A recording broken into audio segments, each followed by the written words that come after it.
예, 여러분들 유하 반가워요. 예, 드디어 아까 어떤 학생이 말했던 터줏대감 학생이 말했던 오늘의 마지막 시간입니다. 고생 많이 했고요. 마지막 시간 다시 힘차게 한번 시작해 보도록 하겠습니다. 역사 수업입니다. 작은 별 학생이 역사쌤 바뀐대요 하는데 안 바뀌어요. 아우, 되게 아쉬워하는 거 아니죠? 안 바뀐다고? 예, 안 바뀝니다. 저는 여러분들과 쭉 끝까지 같이 갑니다. 예, 누가 저를 끌어내기 전까지는 절대 여기서 나가지 않을 겁니다. 걱정하지 마시고요. 오늘은, 예, 지난번에 어떤 학생이 이제 메일로 선생님 처음에는 그래도 괜찮았는데 점점 갈수록 지루해지는 것 같아요. 라는 댓글을 줬어요. 그래서, 되게 반성을 했습니다. 집에 가서. 왜 그랬을까 했는데 여러분들의 수업 태도가 너무 좋아서 선생님이 너무 많은 걸 가르쳐 주려다 보니까 막 지식 전달만 하려다 보니까 내용도 길어지고 재미없어지고 말도 빨라지고 그런 것 같아요. 그래서 오늘부터는 조금 내용을 줄이더라도 그냥 재밌는 이야기 위주로 한번 나가볼까 합니다. 수업 시작하기 전에요. 여러분들 어른들이 하는 말 중에 굉장히 많은 말 중에 출래불사춘이라는 말 들어본 적 있어요? 무슨 뜻이냐면 봄은 왔지만 봄 같지가 않다라는 뜻인데요. 이게 뭐냐면 이게 고사예요. 옛날에 중국에서 있었던 일인데 중국의 4대 미녀가 있어요. 혹시 아는 학생 있나? 중국의 가장 아름다운 여자로 4대 미녀를 꼽는 게 이제 춘추전국 시대의 서씨, 그리고 지금 나온 한나라 때 왕소군, 그리고 이제 당나라 때 그 당나라 전에 이제 위진 남북조 시대의 초선, 그리고 당나라 때 양귀비, 이렇게 4명을 4대 미녀라고 하는데요. 그 중에 이제 왕소군은 그 두 번째 미녀입니다. 근데 이 왕소군이 누구냐면 중국의 한나라 때 한나라 원제라는 황제의 궁녀였어요. 근데 이제 한나라도 그렇지만 진나라도 마찬가지고 중국의 중화민족, 흔히 이제 중국을 다스리는 중화민족의 가장 큰 숙제는 뭐였냐면 북방민족을 잘 이렇게 다스리는 거예요. 무슨 말이냐면 항상 흉노라든지 그 뒤에 몽골이라든지 뭐 거란이라든지 여주라든지 서하라든지 탕구트라든지 여러 북방민족이 항상 중국 대륙을 중원을 침략했기 때문에 그걸 막아내는 게 항상 중국의 중화민족에게는 굉장히 큰 숙제였거든요. 대표적인 게 진나라 때 만들었던 만리장성 있죠. 그게 흉노족을 막기 위한 거였고요. 한나라 때도 한나라를 세운 한 고조도 이 흉노한테 잡혀서 포로로 잡히는 일까지 막 벌어지고 그래요. 굉장히 그래서 이 항상 중국한테는 이 북방민족을 이렇게 좀 어떻게 다스리는 게 굉장히 큰 숙제였는데 그 한 고조가 그 흉노한테 잡힌 이후에 이 흉노를 좀 위무하는 거죠. 달래기 위해서 굉장히 많은 세패들, 그러니까 막 조공품이라고 하죠. 그걸 흉노한테 주기도 하고 심지어는 왕족의 이제 공주의 원래는 공주 혈족을 그쪽에 시집 보내기도 해요. 우리 싸우지 말자, 혈연을 맺자 해서. 그리고 우리가 화번공주라고도 하는데 근데 공주는 자기 딸이니까 공주를 안 보내고 보통 궁녀를 보내거나 신하의 딸을 공주로 속여서 보내거나 하거든요. 그래서 그때 이제 이 원제 때도 이 선우한테 보내야 되는 거예요. 그래서 이 선우한테 보낼 때 누구를 고르게 되냐면 이 왕소군을 고르게 보내게 되는 거예요. 근데 이때 왕소군이 지금 사진 보면 굉장히 예쁘죠. 근데 이건 요즘 현대적 감각으로 그린 거고요. 원래 중국의 미인상은 이것도 사실 안 맞아요. 중국의 미인상 양귀비 얼굴을 사진을 보면요. 눈, 코, 입이 몰려 있어요. 그리고 얼굴 여백이 커요. 지금 볼 때는 약간 미인이라고 하긴 어려울 거예요, 아마. 그리고 몸이 굉장히 퉁퉁합니다.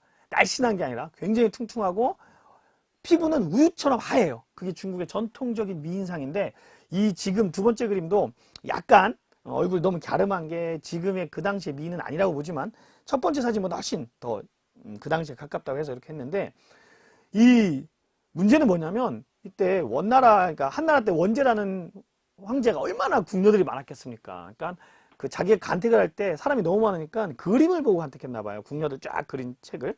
근데 이제 여러 가지 설이 있는데 한 가지 설은 이 궁녀들의 그림을 그려주는 화가가 있어요. 모연수라는 그 궁중 화가가 있는데 뇌물을 받고 굉장히 예쁘게 그려줬대요. 왜? 예쁘게 그려줘야 황제의 간택을 받고 자기가 출세할 수 있기 때문에 뇌물을 냈는데 이 왕소군은 워낙 예뻤기 때문에 뇌물을 주지 않았답니다.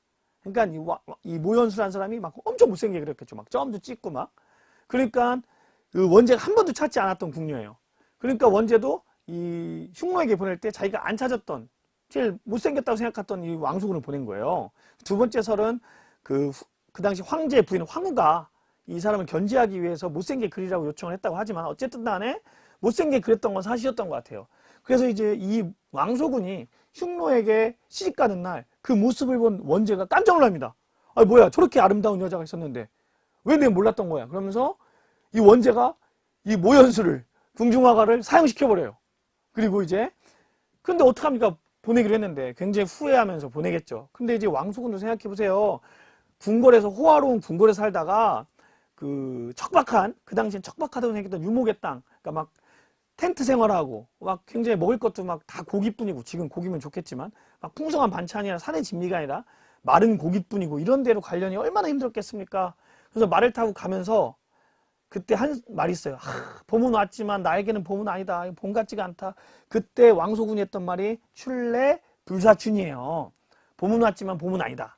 근데 선생님이 이 얘기를 왜 하냐면, 지금 우리가 엮고 있는 게 봄은 왔지만 봄은 아닌 것 같아요. 지금 밖에 나가봤어요? 꽃이 활짝 폈죠?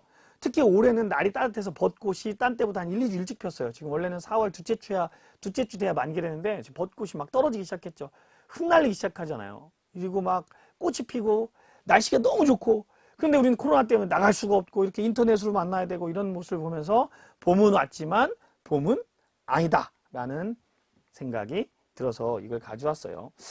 뭐 그래도 언젠가는 우리가 좀 좋아지지 않을까, 희망을 갖고 살아야 되지 않겠습니까? 네. 자, 그러면 이제 여러분들 지난번에 이제 또 끝나고 질문한 학생들의 이야기를 한번 이제 볼게요. 정혜인 학생, 계속 질문 많이 하는 학생 같아요. 예쁩니다. 도교가 실제로 믿던 종교예요. 그런데 도교는 실제로 믿던 종교 맞아요. 왜? 우리가 말했잖아요. 도사 나오고 도수라고 막 수리수리 마수리 하는 거, 퐁하고 막 변신하고 이러는 거, 축지법 쓰고 구름 타고, 이게 다 도교예요. 도교 신앙이에요. 근데 그럼 그 당시 어떤 종교를 믿었냐? 이게 백과사전을 보면 도가, 영리, 음양, 오행, 참의, 의술, 점성, 이런 법술과 무술적인 신앙과 불교가 합쳐져서 결국은 불로장생을 목적으로 현세의 길복을 추구하는 것이다라는 게 무슨 뜻이냐면, 다 어려운 말이고, 그냥 수련을 통해서 난 평생 늙어 죽지 않고 산신령으로 평생 잘 사는 게 이 도교의 이상향이고 지향점이었던 거예요. 그러다 보니까 도술도 배우고 수련도 하고 이러는 거거든요. 근데 이 도교가 지금도 우리 살는 사람에도 굉장히 큰 영향을 주고 있어요. 우리 음양오행이라는 거 들어봤어요? 뭐 여러분들 뭐 태음인, 태양인 막 이런 거 들어봤어요? 이게 조선 후기에 이재마라는 한의사가 만들었던 사상의학인데, 이게 다 음양오행에 관계된 거거든요. 왜 그런 거 있잖아요. 음양의 조화를 맞춰야 된다. 그리고 또 뭐 음식에는 궁합이 있다라는 거 있잖아요. 뭐 찬 음식과 무슨 음식, 뭐와 뭐를 뭐 같이 먹으면 좋다. 돼지고기와 새우젓을 같이 먹으면 좋다. 이런 게 다 궁합, 음양오행이에요. 지금도 많이 우리가 그 일반 생활 속에 많이 도교 신앙은 믿고 있고요. 그리고 여러분들이 좋아하는 게임들, RPG, MMORPG 같은 것에서 나오는 칼이라든지 주문, 이런 게 다 도교적 영향이에요. 그러니까 지금 여러분들도 굉장히 일상생활 속에서 도교를 접하고 있다라는 게 이제 지금도 실제 믿던 종교이다라는 거고요. 두 번째로 박지현 학생이 굉장히 날카로운 질문을 했습니다. 선생님이 분명 주인의 무덤을 알 수 있는 무덤을 능이라고 했고 모르는 무덤을 총이라고 했다라고 했죠. 그래서 대표적인 게 누구의 무덤인지 알 수 있는 무덤이 무령왕릉이라고 했잖아요. 공주에 있는 무령왕릉. 그런데 여기서 우리가 오해하면 안 되는 게, 선생님이 무령왕릉을 갈 때마다 참 안타까운 게 학부모님들이 아이를 데려와서 설명해 주면서 한 3분의 1 이상 틀리세요. 무열왕릉이야 여기가, 이렇게 설명하시는 분들이 많이 계세요. 어떤 선생님도 그렇게 설명하는 선생님을 봤어요. 근데 무열왕은 7세기 신라 사람이고요. 665년인가 돌아가시죠? 죽죠? 신라 사람이고 태종무열왕. 그리고 무령왕은요 6세기 백제 사람이에요. 100년 이상, 나라도 달라요. 무열왕과 무령왕 다른 왕이에요.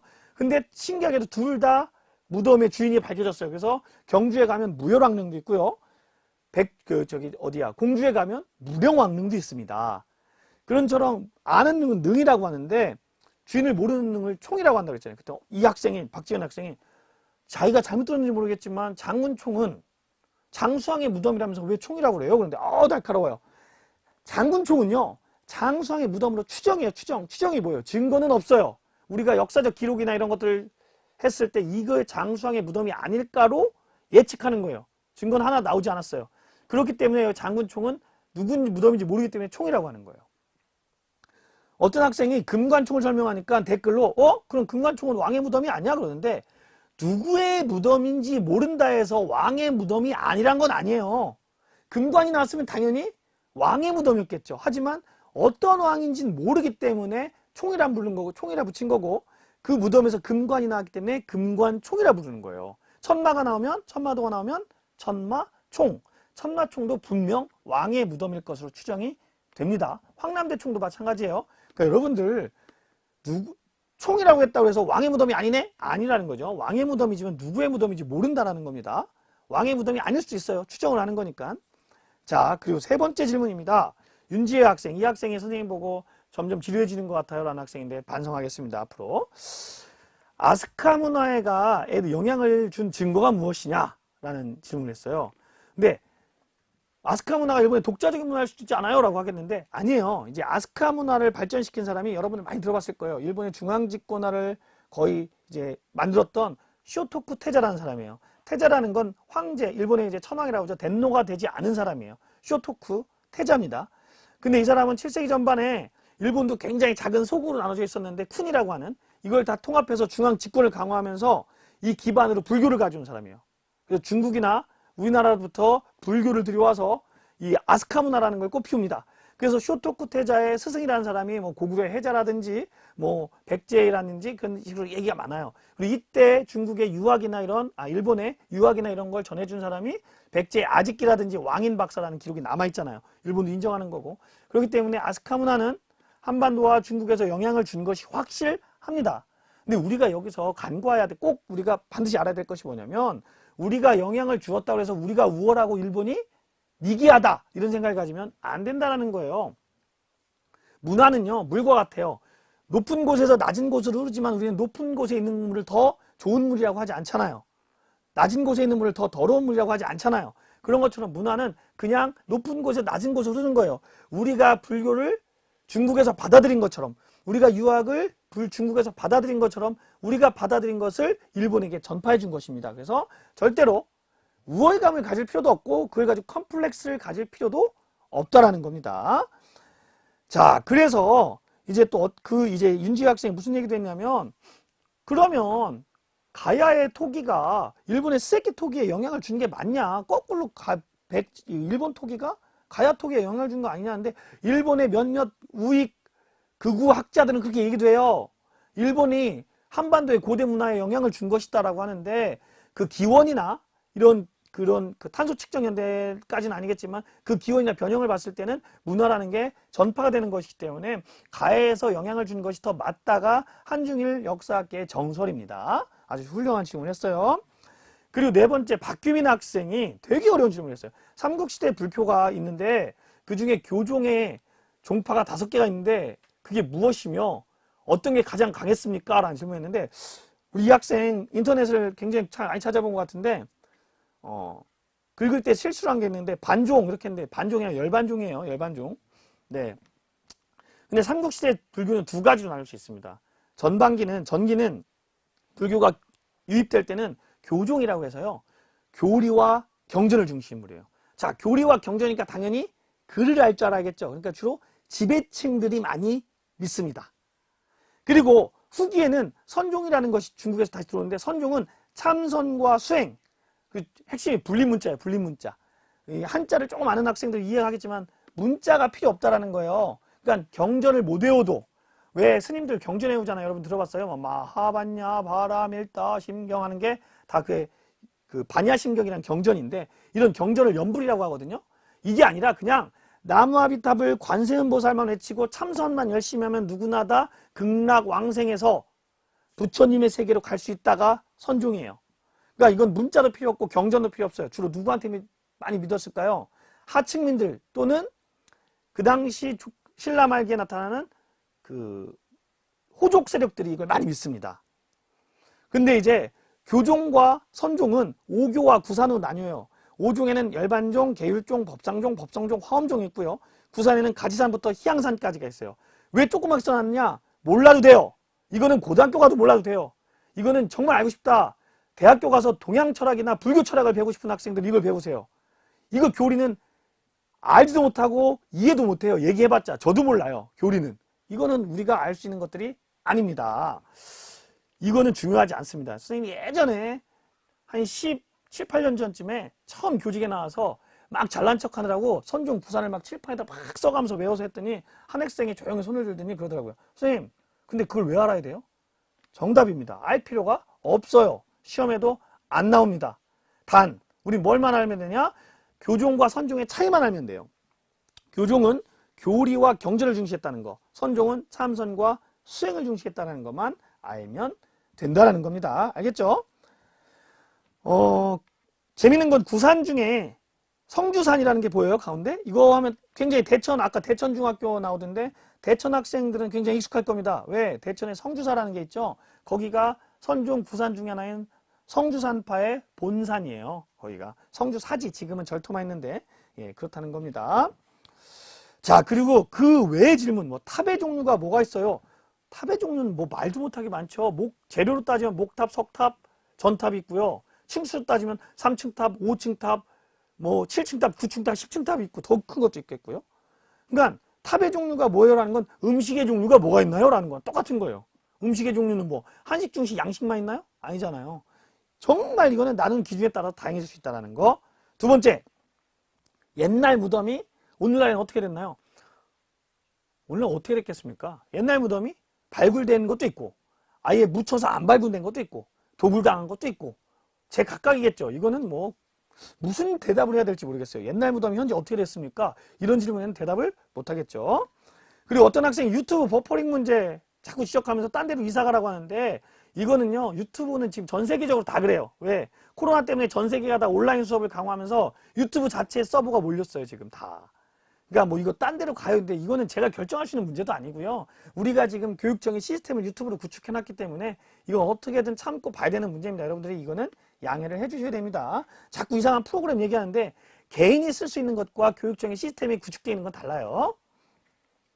자, 그러면은 오늘은 여러분들의 이렇게 질문에 대해서 대답을 했고요. 오늘은 신라는 화나지 않았어요? 전교 1등생 화나신 것 같아요. 화 안 났습니다. 절대 화나지 않았어요. 그냥 답답해서 얘기했습니다. 절대 화나지 않았어요. 자, 신라는 어떻게 삼국을 통일하였을까를 오늘 한번 배워보도록 합시다. 학습 목표를 보면요, 신라가 삼국을 통일한 과정, 그리고 신라 삼국 통일의 의의와 한계인데요. 특히 신라 삼국 통일의 의의와 한계는요, 시험 문제에 굉장히 많이 나와요. 시험에서 보면. 특히 선생님 같은 경우는 서술형 문제는 항상 이게 필수적으로 나옵니다. 온양중학교 학생, 근데 참고로 저는 온양중학교 2학년을 가르치지 않으니까, 제가 나온다고 해서 100% 나오는 거 아니니까 온양중학생도 이렇게 혹하지 마요. 자, 참고로 저는 온양중학교 3학년 가르칩니다. 자, 그러면 우선 오늘 수업을 삼국통일을 보기 전에 고구려와 백제, 신라가 7세기 어떻게 변화되었는지를 봐야 되거든요. 7세기는 우리가 지난 시간에 배웠지만 신라가 가장 강성했던 때예요. 중령 이북의 땅도 차지해서 한반도를 보면 전체적으로 3분의 2 정도를 차지하고 있었을 때인데, 하지만 여전히 고구려는 굉장히 강했습니다. 그런데 고구려가 6세기에 굉장히 강할 수 있었던 이유, 그래서 7세기까지 그 강대함이 넘을 수 있었던 이유는 뭐냐면요, 그 당시 중국이 위진 남북조 시대로 분열되어 있었어요. 남조와 북조 56국과 송지향지는 분열되어 있었기 때문에 절대 강자가 없었어요. 그렇기 때문에 고구려가 그런 견제를 받지 않고 동아시아의 최강대국이 될 수가 있었는데요. 7세기가 되면서 중국에서도 그 위진 남북조 시대를 통일한 통일왕조가 나타납니다. 그게 누구예요? 어느 왕조예요? 수나라 왕조죠. 수나라 왕조. 수나라가 되면서 하늘의 태양이 두 개일 수 없다 하면서 동아시아의 강대국은 하나이다 하면서 고구려를 침공해 옵니다. 그걸 누가 막아요? 유명한 을지문덕이, 우리나라 어떤 사람이 3대 대첩을, 역사상 우리나라 3대 대첩을 정리했더라고요. 고구려의 을지문덕이만 했던 살수대첩, 고려의 강감찬의 귀주대첩, 조선 이순신의 한산도 대첩을 3대 대첩이라고 하는데 그만큼 큰 대첩이었어요.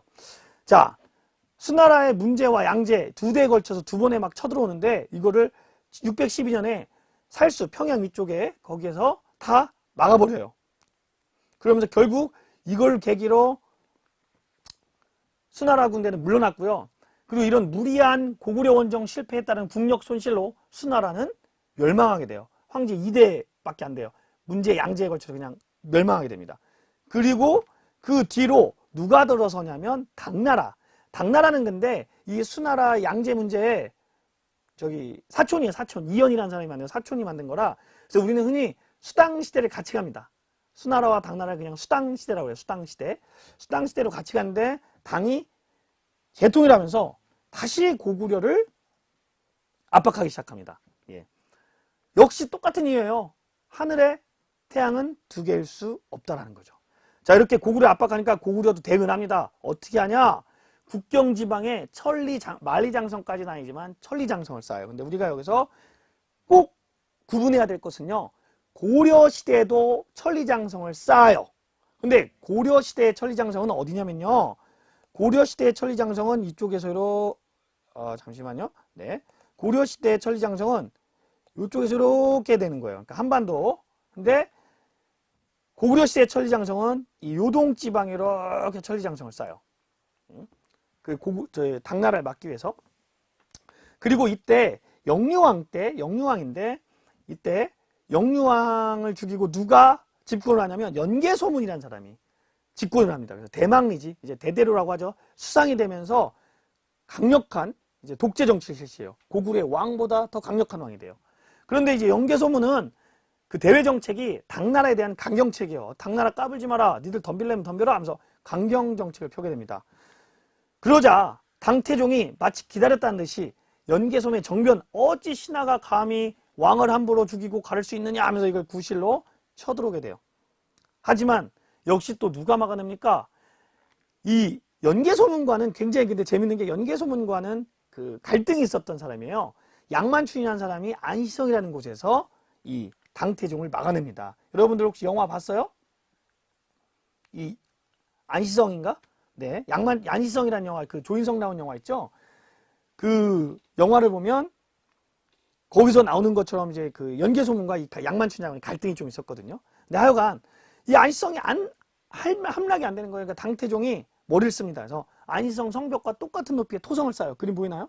토성을 쌓고 공격을 하려는데 토성이 무너져 버려요. 그러면서 이제 전설에 따르면 이게 중국 측 기록에는 안 나온다고 해요. 그러니까 믿을 수는 없지만 이때 결국 당태종의 화살에 맞아서 눈 한쪽을 잃는다고 하죠. 그래서 이런 식으로 당나라는 완전히 패해서 돌아가게 됩니다. 그러면 고구려는 이렇게 당나라를 이길 수 있는 원동력이 무엇일까요? 무엇이었나? 첫 번째, 강력한 철제무기. 이 고구려는 그 당시에 제철 기술이 뛰어났다고 그래요. 그리고 두 번째, 고구려라는 말 자체가 성이라는 뜻이에요. 산성. 그래서 산성을 중심으로 했던 방어체제, 이걸 가지고 고구려는 이길 수 있었고요. 이렇게 고구려가 수나라, 당나라의 침입을 막아낸 것의 의의는 무엇이냐? 이거 역시 시험에 잘 나오는 겁니다. 빨간색 밑줄 쫙. 민족의 방파제 역할을 했다. 이게 뭐예요? 방파제가 뭐예요? 파도를 막아주는 거잖아요. 중국의 침략으로부터 우리 민족을 막아주는 방파제 역할을 했다라는 게 고구려 승리라는 거 의의 꼭 알아두고 가시기 바랍니다. 자, 그러면 이제 7세기의 상황을 봅시다. 자, 우선 7세기에는 신라가 전성기는 맞았지만 백제가 마지막 힘을 다해서 특히 마지막 의자왕 때는 국력이 굉장히 강성해져요. 의자왕이 초창기에는 해동성왕이라 불릴 정도로 굉장히 해동성자라 불릴 정도로 굉장히 정치를 잘했대요. 강성해져요. 그래서 신라를 막 공격해요. 고구려가. 백제가 미안합니다. 심지어는 지금 합천 쪽, 경상남도 합천 쪽에 대하성을 비롯한 40여 개의 성을 빼앗기도 해요. 이때 누가 죽냐면 김춘추의 사위였던 김품석이 죽기도 합니다. 이건 굉장히 큰 신라로서는 위기예요. 그러니까 심지어 무슨 얘기가 나오냐면 그 당시 신라의 왕이 선덕여왕인데 여자가 왕이라서 이렇게 국가에 위기가 있는 것이다라는 얘기까지 나옵니다. 그러면서 어떻게 국가의 위기를 탈출하기 위해서 김춘추는 아직 왕 아닙니다. 김춘추는 이 백제를 공격하기 위해서 연합을 맺으러 갑니다. 어디로? 고구려로. 근데 자 봐봐요. 한강유역을 신라가 차지한 이후로 고구려와 백제가 여제 동맹을 맺고 있었어요. 동맹을 맺고 있었는데 신라는 그 동맹을 깨뜨리고 백제를 고립시키기 위해서 김춘추가 고구려로 가요. 그때 이제 고구려 왕이 보장왕이었는데 고구려 입장에서는요. 사실 백제보다 어디가 더 위협적이었을까요? 이 당시엔 신라가 훨씬 더 위협이었어요. 그런데 굳이 국제적 약속까지 깨가면서 신라와 손잡을 필요는 없었던 겁니다. 오히려 신라가 더 위협적이었으니까. 그리고 김춘추를 이제 앞으로의 위협적인 인물이라고 생각하고 죽이기로 마음을 먹어요. 그래서 보장왕은 김춘추에게 정말 무리한 걸 요구합니다. 뭘 요구하냐면 너의 요청을 들어주겠다. 동맹을 맺어주겠다. 단 그러기 위해서는 너희들이 가져갔던 천령 이북의 중령 이북의 땅을 내놓아라. 그게 뭐냐면 중령 이북의 땅이 어디냐면 우리가 지난 시간에 배웠죠. 그 진흥왕 순수비 중에 마운영비, 황초령비 지금의 함경 남도 지역 일부를 다 내놓으라고 하는 거예요. 근데 김춘추는 봐봐요. 김춘추 입장에서는 동맹을 맺으러 갔다가 땅을 빼앗기고 오게 생긴 거잖아요. 거기서 오케이 할 수 있어요, 없어요? 안 된다고 하죠. 안 된대요. 그러니까 어쭈 지금 왕명을 거역하냐? 당장 저 자리에 오게 가두고 사형시켜라 딱 해버리는 거예요. 작전이었죠. 말려든 거죠, 김춘추가. 근데 김춘추가 고구려를 갈 때 그냥 갔겠습니까? 혹시 모를 걸 대비해서 엄청나게 많은 양의 돈을 가지고 갔다고 합니다. 그래서 그 돈을 써서, 뇌물을 써서 그 당시 고구려의 실력자였던 선도회라는 사람이 뇌물을 딱 써요. 선도회라는 사람한테. 이 선도회가 와서 그럼 그 뇌물을 받고 김춘추를 풀어주냐? 안 풀어줍니다. 옛날 얘기를 하나 해주고 가요. 갑자기 선도회가. 그때 해준 옛날 얘기가 뭐예요? 바로 별주부전. 왜? 토끼와 거북이. 달리기 한 거 아니에요. 이소부 아니고. 왜? 토끼의 간을 가지러 갔는데 간 놓고 왔다고 해서 거북이 자라가 이렇게 태워줬다가 도망가는 거 있잖아요. 이야기를 해주는 거예요. 그러니까 그 이야기 뭡니까? 선도회가 김춘추에게 뇌물 받고 해준 이야기가 뭐예요? 야, 이 어리석은 자야. 보장왕한테는 알겠습니다. 그 땅 돌려드리겠습니다. 다만 제가 결정한 사항이 아니니 본국에 돌아가서 왕께 아뢰겠습니다. 라고 하고 가면은 어떻게 할 거냐? 그 뒤로 네가 안 준다고 잡으러 갈 거냐? 어떻게 할 거냐? 이 답답한 인간아. 라는 힌트를 준 거예요. 그래서 그 이야기를 들은 김춘추는 보장왕에 가서 땅을 드리겠습니다. 대신에 본국에 돌아가서 왕께 아뢰겠습니다 하고 도망을 갑니다. 그리고 안 주죠. 그럼 고구려 어떻게 할 거야? 그죠? 그런 다음에 김춘추는 어디로 갑니까 이제? 아, 고구려는 안 됐다고? 당나라를 가는 거예요. 당나라. 고구려를 공격하고 싶어 죽겠는 당나라에 가서 동맹을 맺는 거예요. 그러니까 우리가 조금 오해하고 있는 게 신라가 삼국통일했다고 하는데 사실 신라의 목적은 고구려가 아니라 백제였어요. 그러니까 대동강 이남에 그쳤다는 거죠. 그래서 당나라한테 제안합니다. 당신들이 우리가 백제를 치는 걸 도와준다면 너희들이 고구려를 치는 걸 우리가 도와주겠다. 그래서 대동강 이북, 평양 이북의 땅은 너희들이 가져라 라고 동맹을 맺습니다. 그리고 또 김춘추가 배운 게 뭐예요? 아, 뭔가 외교 관계는 그렇게 믿음만 가지고 된다는 거 아닌 걸 아니까 자기의 큰아들 김인문을 인질로 딱 당나라에 놓고 와요. 내 말이 거짓이면 내 아들 죽여라 하고. 그러니까 당태종이 그 말 듣고 오 좋아 하고 나당 동맹이 맺어지게 되는 거예요. 그래서 7세기의 국제정세를 보면요. 이걸 우리가 십자형 정세라고, 저희 한자로 십자형 국제정세라고도 하고 동서세력과 남북세력 간의 대결이라고 합니다. 여기가 수라고 나와 있는데 선생님이 이거를 지도를 못 바꿨네. 당이요, 당. 뭐 수도 마찬가지예요. 똑같아요. 어차피 수당이 같이 가니까. 당나라와 신라의 동서세력 그리고 돌고래부터 시작해서 외까지의 남북세력 간의 대결이었던 겁니다. 잠시만요.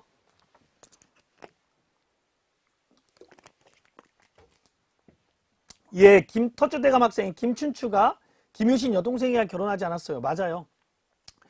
김유신도 마찬가지고 김춘추도 마찬가지고 사실 중앙의 핵심 권력자들은 아니었어요. 다 밀려난 사람들이었는데 김유신이 배팅을 한 거예요. 김춘추가 왕이 되면 자기의 힘이 커지니까 유력자가 아닌 안유력자였던 김춘추한테 배팅을 한 겁니다. 자기 딸을 동생을 씹어내고 자기는 최고의 권력자가 되는 겁니다. 그 얘기는 나중에.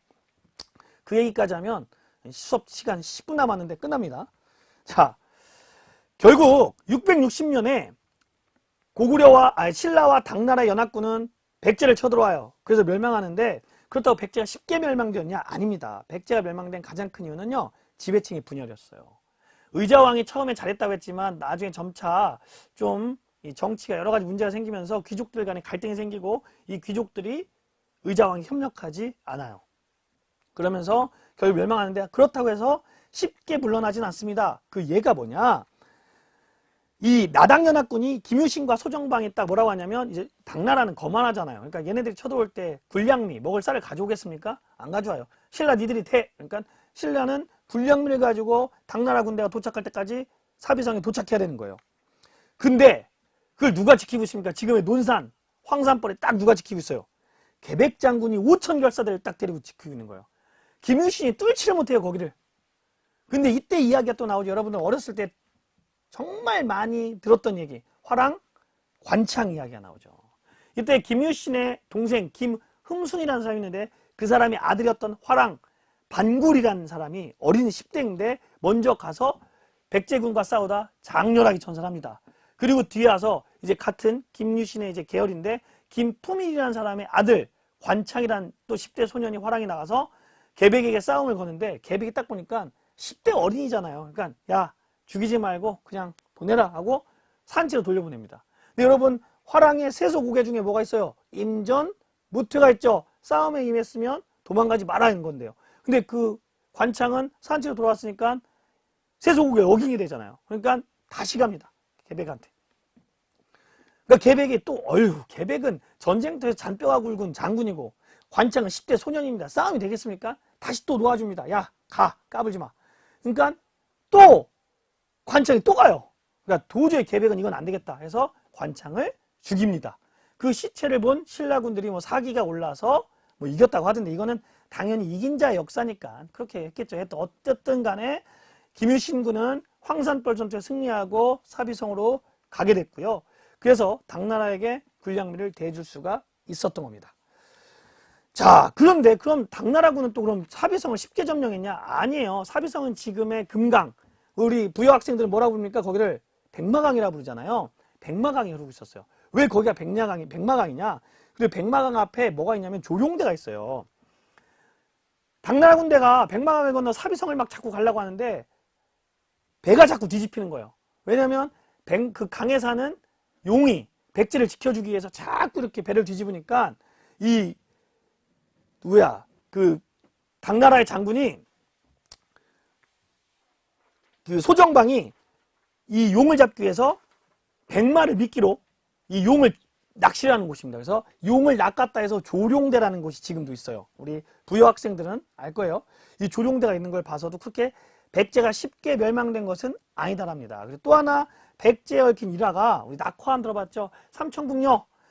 뭐 백제가 함락되자 3,000명의 궁녀들이 자기 목숨을 던져서 꽃처럼 떨어졌다 해서 낙화암이라고 하는데 이거는 사실이 아니랍니다. 왜냐하면 3,000명의 궁녀라는 건 그 당시 의자왕의 실정, 그러니까 굉장히 방탕했던 의자왕을 이렇게 당연히 너넨 망할 수밖에 없었더라는 걸 얘기하기 위해서 삼천궁녀 얘기가 만들어진 건데 이것도 승리자가 어떻게 보면 좀 더 만들어낸 이야기 아닌가 하는 게 그 당시 인구의 비례를 볼 때 부여에서 3,000명의 궁녀가 나올 수가 없었대요. 20대 부여에 살고 있는 20대 여성들을 전부 다 끌어서 3,000명이 안 됐답니다. 그런데 그게 다 궁녀로 들어갔다는 건 더 말도 안 되겠죠. 그러니까 삼천궁녀는 말이 안 된 건데 그거를 백제 너네 망할 수밖에 없었어 라는 정당성을 부여받기 위해서 일부러 이런 이야기가 나타난 것이라고 하고요. 낙화암은 지금도 올라가 볼 수 있어요. 네. 그 바로 밑에가 이렇게 백마강이 흐르고 있습니다. 자, 그러면 이제 660년에 드디어 백제가 멸망했어요. 그리고 김춘추가 죽습니다. 그리고 김춘추의 다음 왕이던 문무왕이 등장하는데 문무왕이 삼국 통일을 완성합니다. 어디를 멸망하냐면 이제 고구려를 멸망시키러 가죠. 근데 고구려도 강했어요. 하지만 연개소문이 죽은 다음에 연개소문이 665년, 666년에 죽었다는 설이 있는데 666년에 연개소문이 죽으면서 역시 고구려도 지배층이 분열이 돼요. 어떻게 분열이 되냐면 연개소문이 죽으면서 유언이 뭐였냐면 아들끼리 사이좋게 지내라 했대요. 그런데 큰아들이었던 연남생과 둘째, 셋째였던 연남건, 연남산이 있었는데 큰아들이었던 연남생이 아버지를 이어서 대망리지가 돼서 권력자가 된 다음에 지방을 시찰을 나갔는데 주변에서 이간질을 하는 거예요. 형님, 동생들이 아마 형님의 목숨을 노릴 겁니다. 라고 이렇게 형님을 누르고 쿠데타를 일으키려고 합니다. 하니까 처음에 연남생이 안 믿었겠죠. 내 동생은 그런 애들이 아니다. 그러니까 뭐라고 합니까? 주변에서. 그렇다면 한번 첩자를 보내보십시오. 정말 당신을 이렇게 밀어내고 권력을 차지하려고 하는지 한번 첩자를 보내보십시오. 이렇게 꼬시는 거예요. 그러니까 연남생 입장에서 뭐 밑자에 손해보는 거 없으니까 밑자의 본전이니까 그냥 한번 보내보겠다고 보낸 거예요. 근데 연남건, 연남산 측에서도 또 게임을 하는 거예요. 형이 당신들을 못 믿고 자꾸 당신들을 감시하려 한다라고 막 이간질 하는 거예요. 그러니까 연남산, 연남건도 처음에 안 믿었겠죠. 그러니까 뭐라고 하냐면 그럼 한번 성의 경계를 강화해봐라. 분명히 형이 보낸 첩자가 잡힐 것이다. 라고 한 거예요. 그러니까 이런 방해 공작, 이건 아마 당나라의 간첩 공작으로 이야기하는 학자도 있어요. 이게 통했는지 결국 연남생은 사람을 보냈고 연남건, 연남사는 그걸 지켰다가 잡았죠. 그러니까 서로 못 믿게 되는 거예요. 연남생 입장에서는 정말 내 동생이 나를, 그리고 또 동생 입장에서는 형이 진짜 우리를 못 믿네 하고 둘 간에 싸움이 일어납니다. 연남생은 옛 성터였던 수도였던 국내성에 숨어서 연남건, 연남산과 권력 다툼, 내전을 벌이는 거죠. 하지만 밀려요. 왜냐 왕이 연남건, 연남산한테 있었거든요. 평양성에 쪽이었으니까. 그러자 연남생이 어디로 도망가냐면 당나라로 도망가 버려요. 당나라에 도망가서 앞잡이, 우리나라로 하면 향도가 됩니다. 향도. 향도가 뭐냐면 길잡이가 되는 거예요. 내가 길을 안내해주겠다. 고구려의 길을. 이런 식으로 해서 결국 고구려도 668년에 연합군의 공격으로 멸망하게 되는 거예요. 그러니까 백제나 고구려나 전부 다 지배층의 분열이에요. 근데 이게 얼마나 웃기냐면 멸망했다 끝난 게 아니에요. 그러니까 얘네들이 힘이 있었던 거야. 부흥운동이 일어납니다. 복신과 도친이라는 사람이 지금의 한산, 서천 한산 주류성에서, 흑지상지가 지금 예산의 대흥, 임존성에서 부흥운동을 일으켜요. 근데 재밌는 게 이제 주류성에서 이 부흥운동을 벌이던 사람들이, 백제 유민들이 백제를 그리워하면서 마셨던 술이 지금 한산의 그 특산물, 소곡주가 된 거죠. 고구려 역시 부흥운동이 일어나요. 건모잠이라는 사람들이. 그리고 또 고연무나 안석이라는 사람이 이번에 익산에 내려가서 보덕국이라는 왕까지 나라까지 세우고 고구려를 계승한다고 해요. 근데 재밌는 건 어떻게 나라까지 세우지? 누가 인정해 줬기 때문일까요? 바로 신라가 인정해 주는 겁니다. 왜? 그럼 신라는 왜 고구려 부흥운동을 지원해 줄까요? 바로 당나라를 쫓아내기 위해서 그래요. 당나라는 약속은 분명히 대동강 이북만 먹기로 했는데 욕심이 생긴 거예요. 그래서 한반도 전체를 차지하려는 야욕을 보입니다. 그래서 고구려 땅에는 안동도호부, 백제 땅에는 웅진도독부, 신라 땅에다 계림도독부를 설치해서 직접 다스리려고 하니까 신라는 그걸 무찌르기 위해서 고구려의 부흥운동도 지원하고 직접 전투도 해요. 그 전투가 뭐냐면 바로 매소성 전투와 기벌포 전투예요. 매소성은 오늘날의 한 연천, 경기도 연천, 기벌포는 우리 서천, 장항 이쪽을 얘기합니다. 여기서 이기면서 676년에 결국은 삼국 통일을 완성하게 되는 거죠. 그러면 삼국 통일의 의의는 뭐냐? 의의는 뭐냐면 드디어 민족문화 발전의 계기를 마련한 거예요. 이제 우리가 역사상 처음으로 통일된 국가가 나타난 거예요. 그잖아요. 삼국 통일 다 해버렸잖아요. 하지만 한계가 있어요. 이거 시험 문제 굉장히 많이 나옵니다. 우선 영토가 어디에 그칩니까? 대동강 이남에 그치게 되는 거예요. 두 번째, 누구의 도움으로 통일합니까? 당나라의 도움을 통일하죠. 그래서 조선 후기 일제강점기의 유명한 역사학자 신채호는요, 이걸 굉장히 비판합니다. 신라가 당나라랑 붙었다. 나라를 팔아먹었다. 근데 우리가 꼭 그렇게 얘기할 바는 아닌 게, 그 당시 신라가 삼국을 통일할 수 있었던 건 당의 힘도 있었지만 역동성이에요. 그럼 고구려, 그 강했던 고구려는 왜 멸망했을까요? 봐봐요. 굉장히 자기한테 위협이 될 만한 인물이었던 김춘추를 뇌물을 받고 풀어줄 정도로 부패한 거잖아요. 이런 것처럼 이 역사에는요, 당위성이라는 게 있어요. 어떻게 보면 신라가 통일할 수밖에 없었던 상황이었던 거죠. 그 당시엔. 아쉽다 이런 얘기를 할 거는 없을 것 같습니다. 우리가 그냥 단지 그걸 통해서 이걸 우리가 배우면 돼요. 첫 시간에 얘기했던 대로 교훈을 얻어가면 되는 겁니다. 지배층이 분열되면 안 된다. 이런 식으로요. 자, 그럼 학습 정리합시다. 오늘 정리. 고구려의 수당정쟁 승리는 살수대첩 안시성 싸움이 있었다. 하지만 나당연합이 결성되면서 660년에 백제, 668년에 고구려가 멸망하고 676년에 나당전쟁의 승리로 끝나면서 결국은 삼국 통일을 이루게 되고, 이 삼국 통일은 민족문화의 발전의 계기가 됐고, 또 한계는 대동강 이북을 상실했다라는 거, 이런 게 있었다라는 거죠. 그렇죠. 강성원 학생이 말하듯이 통일은 통일인데 완벽한 통일은 아니었어요. 그래서 보다 완벽한 통일은 언제로 가야 되냐? 고려로 가야 됩니다. 물론 신라의 이 한계를 극복했다고 이야기하는 사람도 있어요. 어떻게 극복했냐? 자, 대동강 이북의 영토는 누가 다시 되찾아옵니까? 발해가 되찾아오죠. 그리고 당나라의 도움은 뭘로 극복합니까? 나당전쟁으로 해서 우리가 당나라를 몰아내잖아요. 이 두 가지로 극복했다. 그렇기 때문에 신라의 삼국통일도 우리가 함부로 이야기하면 안 된다라고 주장하는 사람도 있습니다. 맞는 얘기 같아요. 하여간 여러분들, 오늘 수업은 그렇게 막 많은 사실이 나가지 않았죠. 그래서 여러분들 좀 더 편하고 재밌게 수업을 하고 싶네요. 그래서 궁금한 거는 여기에다가 다시 또 질문을 해주면 선생님이 또 답변을 해줄게요. 그래서 여러분들 수업 정말 열심히 하는데, 이제 우리가 이제 좀 있으면 우리 2학년도 온라인 개학을 하겠죠. 그러니까 이 수업을 좀 더 많이 봤으면 좋겠고요. 여러분들 답답하고 많이 힘들고 그럴 텐데 선생님들도 참 많이 힘들고 답답해요. 여러분들 만나고 싶고. 근데 빨리 이게 없어지길 바라고요. 그때까지 우리 좀만 더 참고, 지금 비록 봄은 왔지만 봄이 아닌 우리 왕소군의 마음이지만 참아서 우리가 더 좋고 행복한 날이 됐으면 좋겠고요. 여러분들 선생님이 더 열심히 노력해서 더 재밌고 더 즐거운 수업으로 여러분 찾아가도록 할게요.